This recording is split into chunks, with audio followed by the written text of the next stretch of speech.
자, 환경공학 개론 이번에 2025학년도 9급 문제죠. 자, 일단 뭐 수업 들으신 분들, 제 수업 들으신 분들 뭐 시험 보셔서 아시겠지만 다 나왔습니다, 여러분. 수업한 거에서 다 나왔어요. 심지어 문제를 아주 그대로 제가 말씀드린 것도 한 도문제 정도 이렇게 된 것 같아요. 있는 것 같습니다. 약간 뭐 애매하다 싶은 게 이제 뭐 다시 법칙 뭐 이런 것들인데 그런 것도 언급은 하고 말씀을 드린 부분이니까 아무튼 20문제 중에 100% 적중된 것 같습니다. 자, 그럼 문제 하나하나씩 좀 풀어볼게요. 1번입니다. 1번. 도수관 및 송수관과 같은 관소로에서 손실수도에 영향을 미치는 인자에 대한 설명으로 옳지 않은 것은 이렇게 되어 있어요. 제가 손실수도 얘기하면서 손실수도에 관련된 식, 형태 반드시 알고 계시라고 그랬죠. 그 식 자체가 나온 적도 있다라고 말씀을 드리면서 그 식의 형태는 계산하는 게 나오진 않을 텐데 그 식의 형태는 반드시 알고 계시라라고 말씀을 드렸습니다. 그 계산식이 손실수도의 그 계산식의 형태를 보면 이렇게 되어 있죠.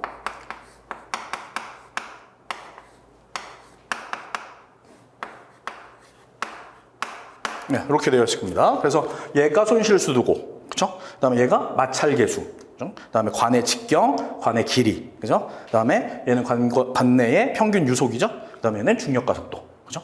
자, 요거를 요 형태가 시험에 나온 적이 있다. 요걸 이제 찾는 문제가 시험에 나온 적이 있다라고 해서 제가 요 식을 반드시 기억하고 계셔라라고 얘기를 했을 겁니다. 말씀을 드렸어요. 근데 이번 문제는 이 식을 갖고 이제 설명을 한 거죠. 먼저 보기가 설명이 되어 있는 겁니다. 자, 그러면 보시면 1번, 관의 길이가 증가하면 손실수도가 증가한다. 그죠? 비례하죠. 증가합니다. 자, 관의 직경이 증가하면 손실수도는 낮아지겠죠. 반비례하죠. 그죠? 그럼 틀린 게 2번이죠. 그죠? 마찰계수가 증가하면 증가할 거고요. 비례하고요. 유속이 증가하면 증가하겠죠. 그죠? 제곱에 비례하니까. 정답은 2번이죠.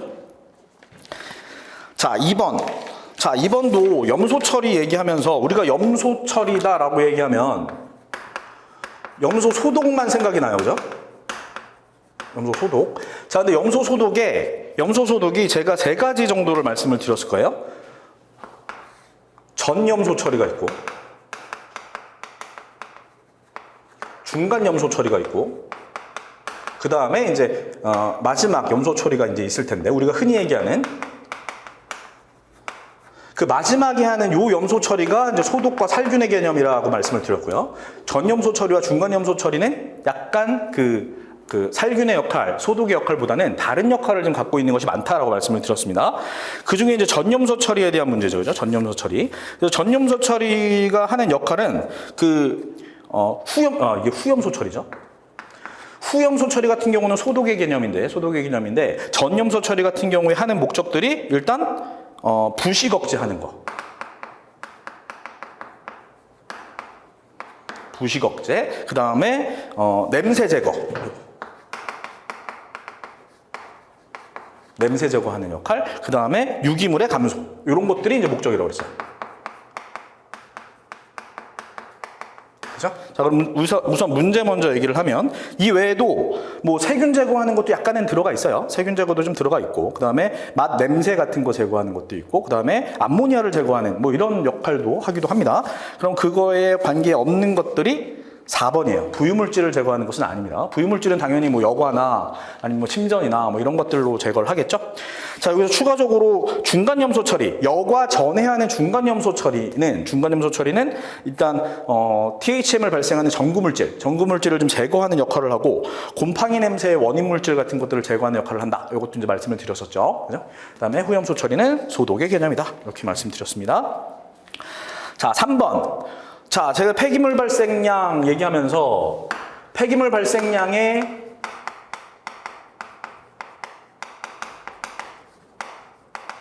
조사 방법이 있고 예측 방법이 있다. 그렇죠? 이렇게 이제 2가지를 말씀을 드렸었는데 발생량 조사 방법이 아닌 것은 혹은 폐기물 발생량 예측 방법이 아닌 것은 이렇게 문제가 나올 수 있다고 말씀드렸어요. 자, 그러면 지금 여기서 조사법이 아닌 것이라고 얘기했습니다. 조사법이 아닌 것. 그러면 우리가 흔히 조사법이라고 하는 것들이 직접계금법, 그죠? 가장 많이 사용한다고 그랬어요.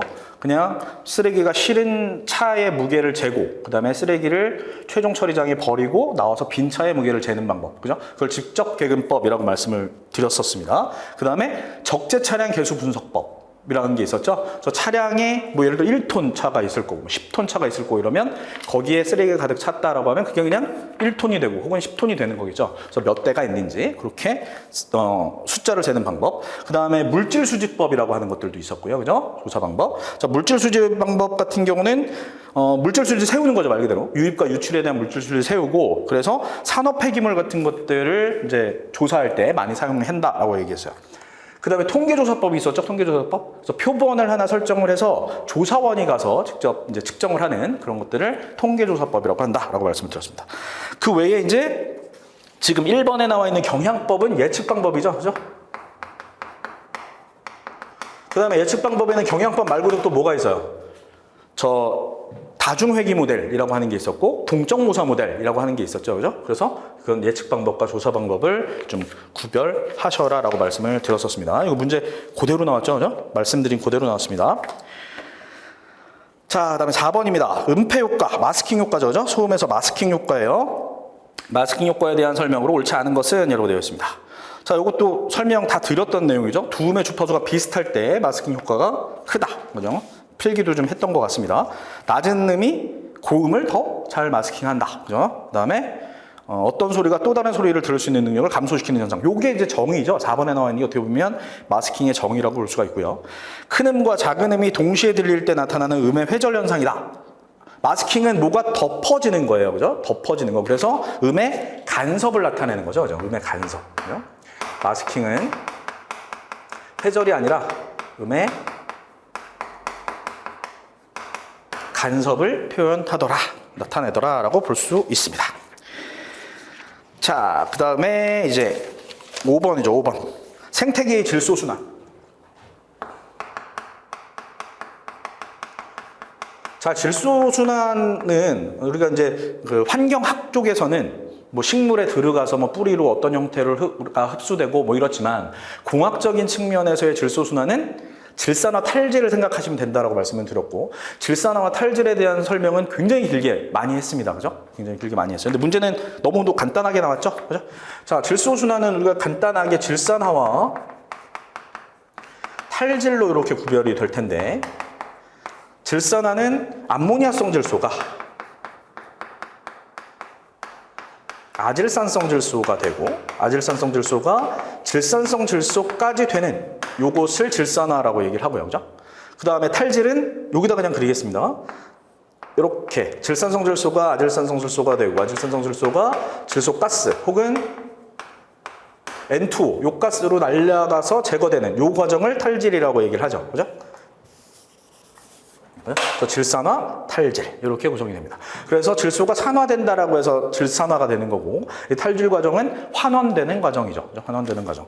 자, 그러면 질산화, 생물학적 질산화라고 봤을 때 암모니아가 아질산성 질소가 될 때 관여하는 미생물은 니트로소모나스고요. 그죠? 대표적인 게. 근데 이제 최근에는 제가 그렇게 말씀드렸죠. 이제 아질산균이라고 표현한다. 니트로소모나스라고 하는 종 하나가 이렇게 다 만드는 건 아니기 때문에 이제 그렇게 대부분 부른다. 근데 우리가 이제 학부 정도의 수준에서는 그냥 계속 니트로소모나스 뭐 이렇게 부른다라고 말씀을 드렸었습니다. 자, 그리고 아질산성 질소가 질산성 질소로 변할 때 관여하는 미생물은 니트로박터죠. 니트로박터. 탈질할 때 관여하는 미생물은 뭐 수도모나스 뭐 이런 것들이 있다라고 말씀을 드렸었어요. 자, 그러면 문제 한번 읽어보면, 질산염이 질소가스로 변환되는 것. 질산염이, 얘를 질산염이라고 얘기하죠? 질산염이 질소가스로 변환되는 과정을 탈질이라고 하죠. 그죠? 2번, 나이트로박터. 니트로박터예요. 니트로박터는 암모늄염이 아질산염으로 변화시킬 때, 산화시킨다. 요거는 니트로소모나스라고 얘기했고, 아질산에서 질산염으로 산화시키는 여기에 관여하는 게 니트로박터라고 그랬죠. 그죠? 그래서 2번이 잘못됐죠. 암모니아가 질산염으로 변할 때 이 과정을 질산화라고 하고요. 그죠? 대기 중 질소 분자가 암모니아로 변환되는 것, 요것을 질소 고정이라고 말을 하죠. 그죠? 자, 6번은 2번이죠. 2번.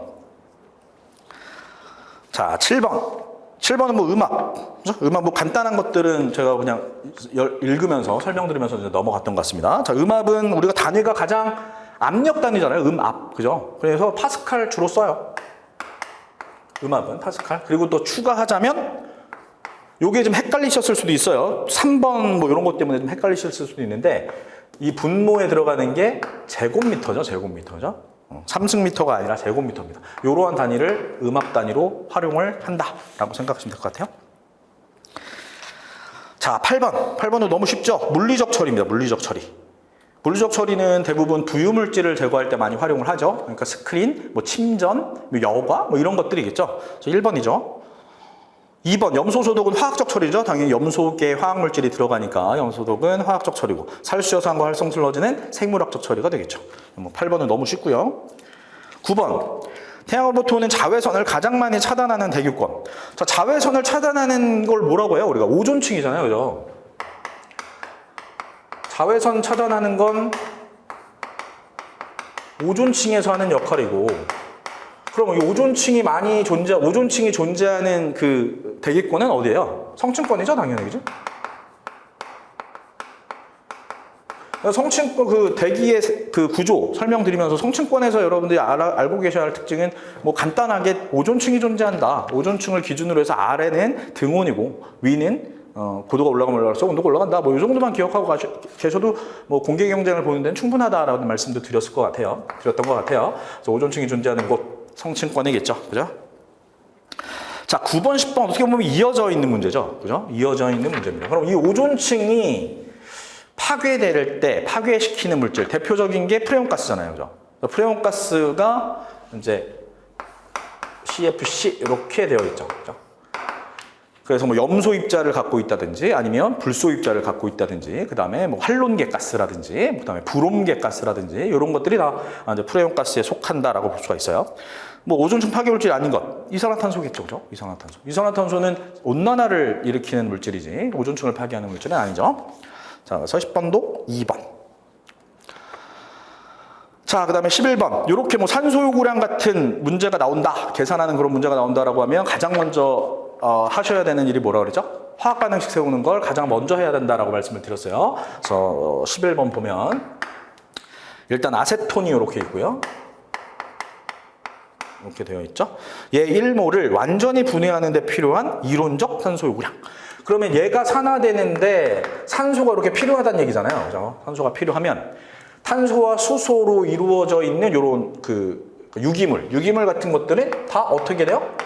이산화탄소와 물로 이렇게 분해가 되겠죠. 그죠?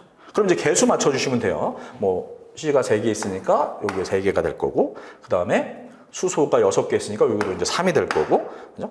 그 다음에 여기는 3개, 6개, 그죠? 하나가 있으니까 여기는 이제 4가 되겠죠. 그죠? 그러면 9개, 3이 6, 3, 9개, 그죠? 이렇게 해서 이제 개수를 맞춰주시면 돼요.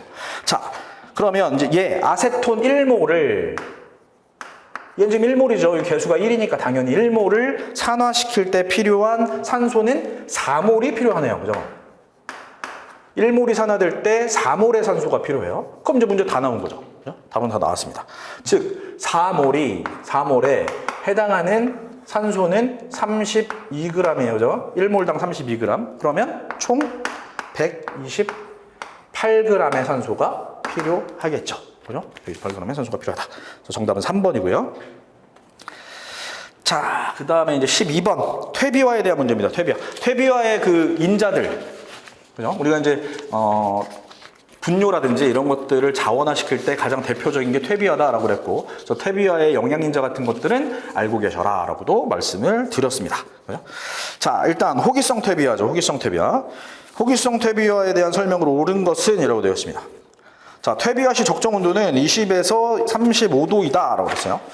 퇴비화 할 때는 온도가 점점 상승하죠. 그죠? 그래서 20도에서 요 정도, 35도 정도는 아니고 적정 온도는 한 50에서 60도 정도라고 보시면 될 것 같고.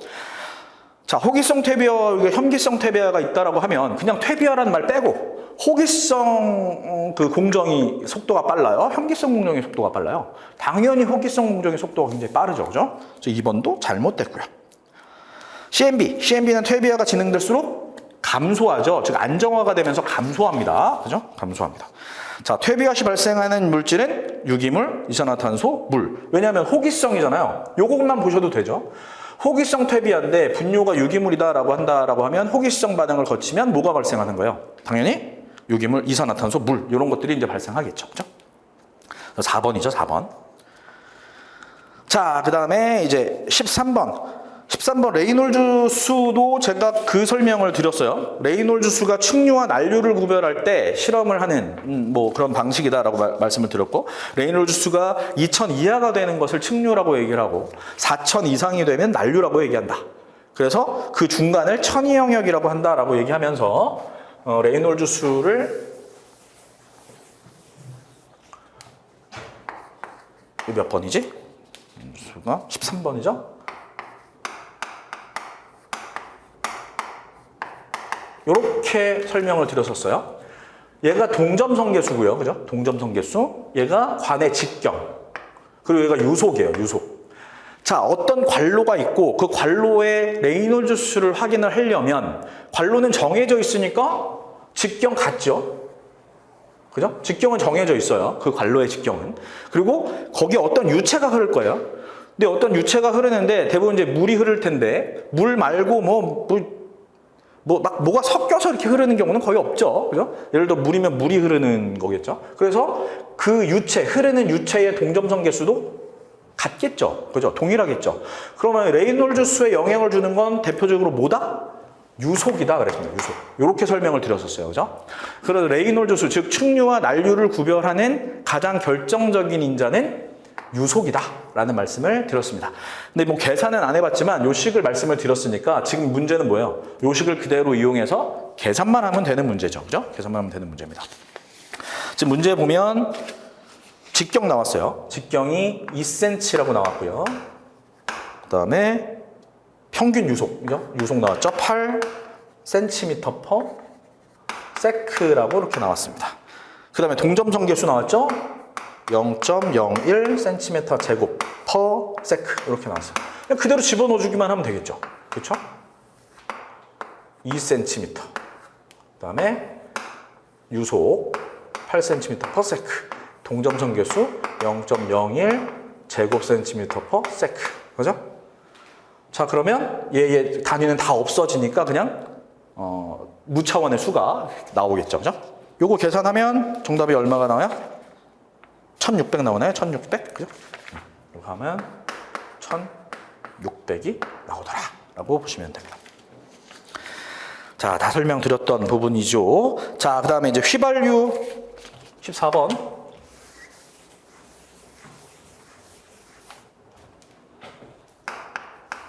자, 휘발유를, 즉 가솔린 자동차 얘기하는 거겠죠. 그죠? 가솔린 자동차가 공회전 시 가장 많이 발생하는 것. 가장 많이 발생하는 오염물질, 가스성 오염물질이죠. 자, 우리가 자동차가 운영할 때, 자동차가 움직일 때 배출되는 가스가 대표적인 게 뭐가 있어요?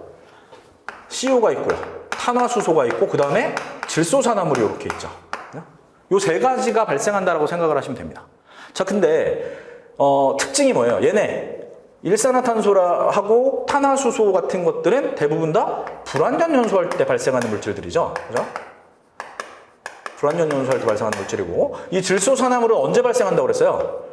고온으로 연소될 때 발생하는 대표적인 물질이다라고 얘기했어요. 고온. 일반적으로 1100도 이상에서 발생하는 것이 질소산화물이다라고 얘기를 했습니다. 자, 그럼 자동차가 운행되고 있을 때 온도가 높아지는 단계는 어떤 단계겠어요? 가속할 때겠죠. 그죠? 가속을 하면 온도가 상승하겠죠. 그죠? 그리고 공회전을 하거나 정속주행을 하는 경우에는 엔진의 온도가 떨어질 거예요. 그죠?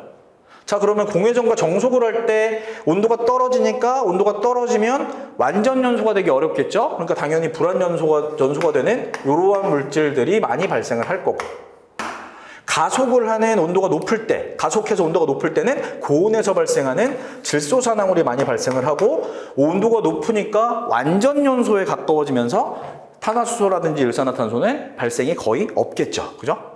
이거 표 그리면서도 설명을 드렸었어요. 그죠? 자, 그러면 자동차가 공회전할 때 가장 많이 발생하는 것, 공회전은 온도가 떨어지니까 불완연소가 진행되고, 불완연소가 진행이 되면 일산화탄소와 탄화수소류가 발생을 한다라고 보시면 되겠죠. 그죠? 그 중에서도 이제 가장 많이 발생하는 거라고 따지면 탄화수소류보다는 일산화탄소가 훨씬 더 많이 발생한다라고 보시면 됩니다. 그래서 1번이에요.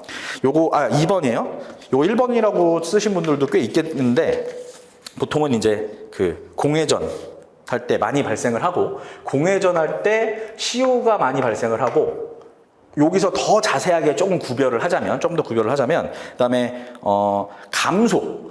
얘는 감속 운행을 할 때, 고속 주행을 하고 있다가 감속 운행을 할 때 이 탄화수소류가 굉장히 많이 발생을 해요. 많이 발생을 합니다. 공회전 정속 운전할 때는 CO가 많이 발생을 하고, 그다음에 감속 운전을 할 때는 정속은 빼는 게 낫겠네요, 그죠? 정속 운전을 할 때는 다 잘 안 나와요. 정속 운전, 그러니까 오염물질 자체가 정속 운전을 할 때 뭐 기름값도 많이 이제 기름이 적게 쓰이죠. 그러니까 그만큼 타는 물질도 많이 안 나올 테니까 오염물질이 좀 적겠죠. 요거 정속은 좀 빼는 게 좋을 것 같습니다. 그래서 공회전 할 때는 주로 CO가 많이 나오고, 감속 운전을 할 때는 탄화수소류가 훨씬 더 많이 나온다. 이렇게 생각을 하시면 될 것 같아요. 자, 그러면 정답은 이제 2번이죠. 2번. 자, 이것도 표 그리면서 설명을 드렸던 부분이고. 자, 15번.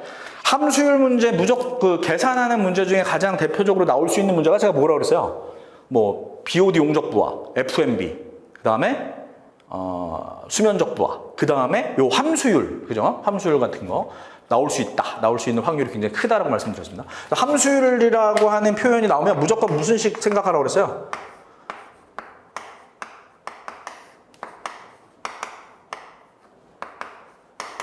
요거 생각하라고 그랬죠, 그죠? 부피, 슬러지의 부피, 그 다음에 대각선으로 함수율, 요렇게 넣어주면 된다라고 말씀드렸어요. 요 식에 그대로 집어넣어 봅시다. 함수율이 70%인 슬러지 3제곱미터, 그죠? 3톤, 40%로 탈수했다. 슬러지 부피는 얼마인가? 슬러지 밀도는 1이다. 근데 뭐 밀도 같은 거 생각할 필요 없겠죠? 요 식에 그대로 집어넣으면 원래 첫 번째 그 함수율이 떨어지기 전에 첫 번째 슬러지 부피가 3이었어요. 탈수시킨 이후에 슬러지 부피를 구하는 거예요. 즉 V2 값을 구하는 거죠. 그죠? 자, 그때 함수율이 떨어뜨렸을 때 40%까지 함수율을 떨어뜨렸대요. 그죠? V2가. 그러면 첫 번째 슬러지에서의 함수율은 70이라고 나와 있죠. 이렇게 되는 거죠. 자, 그러면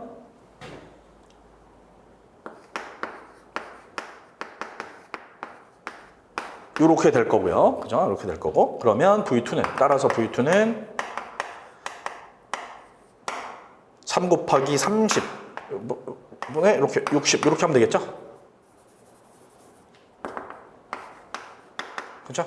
90을 60으로 나누어 주면 되겠죠. 90을 60으로 나누어 주면. 그러면 답이 1.5가 되겠죠. 이것도 나올 확률이 굉장히 크다라고 말씀을 드렸었습니다. 자, 그 다음에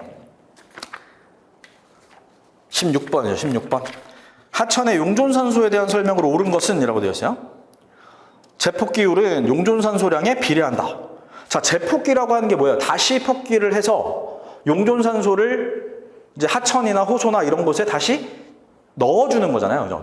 넣어주게 되는 그런 기작이 제폭기잖아요. 그럼 제폭기율이 올라간다라고 하는 건, 제폭기율이 많아진다라고 하는 건 수중에 용존산소가 많다는 얘기예요? 적다는 얘기예요? 적다는 얘기죠. 적어야 제폭기가 많이 되겠지. 그치? 많으면 제폭기가 될 필요가 없겠죠. 포화 상태의 용존산소를 갖고 있다라고 한다면 굳이 제폭기가 필요가 없어지겠죠. 그죠? 그래서 제폭기율은 용존산소량에 반비례한다는 거고요. 탈산소 계수, 제폭기 계수, 요거 다 1차원이에요. 1차원. 무차원이 아니라 1차원이다. 3번, 용존산소의 농도는 온도, 기압, 영향 받죠? 그죠? 온도가 낮을 때, 기압이 높을 때 많이 녹아 들어가겠죠? 3번이 맞고요. 그래서 0도실 기압의 이론적 용존산소 포화 농도는 9가 아니라 14.6, 14.5, 6, 요 정도 되죠? 14.6 정도. 그래서 16번은 3번이고요. 자, 17번 압축률. 우리가 지금 부피 감소율이에요, 여기서. 그죠? 압축률하고 부피 감소율하고 조금 다르지만 이것도 문제 한번 풀어봤던 기억이 있죠. 자, 부피 감소율이라고 보면 17번. 폐기물의 부피 감소율은 일단 압축 전 부피, 그냥 V1, 그냥 부피라고 쓸게요. 압축 전 부피분의 부피 감소율이니까 분자에 들어가는 건 압축, 즉 감소된 부피겠지. 감소된 부피. 그러니까 한마디로 압축 전 부피 마이너스 압축 전 부피가 되겠죠. 그죠? 압축 전 부피 마이너스 압축 후 부피. 예? 곱하기 100. 이렇게 해주면 되겠죠. 자, 근데 우리가 이제 여기에 부피가 들어가야 되는데 지금 밀도가 나와 있고 도시 폐기물의 질량, 즉 무게가 나와 있습니다. 그러니까 밀도를 곱해줘서 부피로 환산을 해줘야 되겠죠. 그죠? 부피로 환산을 해줘야 돼요. 그럼 첫 번째 압축 전 부피를 V1이라고 하겠습니다. 자, V1은 밀도가 지금 도시 폐기물의 무게가 200kg이에요. 압축 전 부피의 밀도는 500입니다. 500. 그죠? 요렇게 밀도로 나누어주면 부피로 바뀌겠죠. 그죠? 이렇게 부피로 바뀌어요. 그래서 얘가 0.4가 나오고, 그 다음에 압축 후 부피는 질량은 똑같죠? 질량은 변함이 없으니까 대신 밀도가 훨씬 더 커졌겠죠. 800kg/3승m. 그럼 얘도 계산을 해보니까 0.25가 나오네요. 자, 얘는 압축 후 부피입니다. 압축 후 부피. 그러니까 감소된 부피를 한다라고 하면 얘를 빼줘야겠죠. 그죠? 자, 그러면 여기로 다시 올라가서 부피 감소율은 압축 전 부피 0.4가 될 거고요. 그죠? 감소된 부피는 0.4 마이너스 0.25. 즉 0.15가 되겠네요. 그죠? 0.15. 여기 곱하기 100. 이렇게만 해주면 되겠죠. 자, 그래서 요거 이렇게 풀면 37.5가 나오나요? 그렇죠? 그래서 정답은 2번. 그죠? 2번. 자, 18번. 이런 법령 같은 것도 나올 수 있다라고 말씀을 드렸고, 최소한 제가 대기 환경 기준은 알고 계시는 게 좋다라고 언급 드렸습니다. 그죠? 대기 환경 기준 정도는 알고 계시는 게 좋다라고 언급을 드렸죠? 옳지 않은 것이에요, 옳지 않은 것. 이거 뭐 외우셔야 되니까 설명드릴 필요는 없고, 4번이 잘못됐어요. 초미세먼지 PM2.5는 연간 평균치가 25가 아니라 15 마이크로그램 퍼 3승미터입니다. 15. 그죠? 25 잘못됐어요. 그 다음에 19번. 다쉬의 법칙. 제가 다쉬의 법칙을 언급드렸습니다. 그리고 문제풀이 때 문제도 한 번씩 풀어본 거는 같은데, 지금 얘는 아까 그 1번 문제 같이 손실수두의 그 식을 설명하는 문제였잖아요. 1번이. 요 문제도 다쉬의 법칙의 식을 이제 글로 이제 설명하는 그런 문제라고 보시면 될 것 같습니다. 자, 다쉬의 법칙이 어디에서 많이 활용된다고 그랬어요? 지하수의 흐름 혹은 공극, 토양의 공극에서의 유체의 흐름, 이런 것들을 따질 때 다쉬의 법칙이 그냥 뭐 이용될 수밖에 없다라고 말씀을 드렸어요. 그죠? 그래서 지하수 다른 어떤 공식은 거의 사용되지 않고 다쉬의 법칙이 지하수의 흐름이라든지 공극을 흘러가는 유체의 흐름을 설명할 때 많이 활용되는 것이 다쉬의 법칙이다라고 말씀을 드렸습니다. 자, 다쉬의 법칙은 식의 종류, 그러니까 식의 형태도 굉장히 여러 가지의 형태가 있어요. 근데 가장 대표적인 형태의 그 다쉬의 법칙의 식이 이렇게 되어 있죠.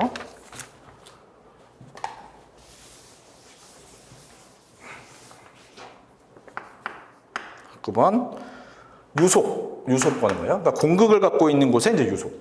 윕실론분의 KI 이렇게 되죠. 얘가 가장 대표적인 다쉬의 법칙의 식입니다. 그래서 K가 뭐예요?